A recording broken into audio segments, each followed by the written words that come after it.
আমাদের বাংলাদেশের গ্রাম অঞ্চলগুলো সবুজ প্রকৃতি দ্বারা ঘেরা। আর সবচাইতে বড় কথা, মানুষ সবুজ প্রকৃতি সবাই ভালোবাসে আর সুন্দর জিনিসকে সবাই পছন্দ করে। তো আসসালামু আলাইকুম, হ্যালো এভরিওয়ান, সকলে কেমন আছেন? আমি আপনাদের সঙ্গে আছি এইচ এম তোহিন মাহমুদ। তো যারা আমার ফেসবুক থেকে পেজ থেকে দেখছেন, তারা সকলে লাইক কমেন্ট করে আমাদের সাথে থাকবেন এবং আইডিটি ফলো করবেন। এবং যারা আমার ইউটিউব থেকে দেখছেন, তারা আমার ইউটিউব চ্যানেলটি সাবস্ক্রাইব করে লাইক কমেন্ট করে সর্বদা আমাদের সাথে থাকবেন। তো আপনারা সকলে আল্লাহর রহমতে ভালো আছেন?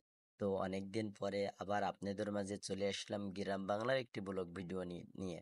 তো এটি আমাদের হচ্ছে কি যে ভেড়ামেরা থেকে আল্লাহর দরগা যাইতে এই রাস্তাটি, ভেড়ামেরা টু আল্লাহর দরগা, এই রাস্তাটি দেখতে অনেক সুন্দর। দুই পাশে গাছ, সবুজ পাতা, দেখতে খুব ভালো লাগছে। তো ভাবলাম আপনাদের সঙ্গে একটু শেয়ার করি, তাই শেয়ার করলাম। তো যদি ভিডিওটি ভালো লাগে, তাহলে একটি লাইক কমেন্ট করে সর্বদা আমাদের সাথে থাকুন। ভালো থাকবেন, আল্লাহ হাফেজ, দেখা হবে পরবর্তী কোনো ভিডিও।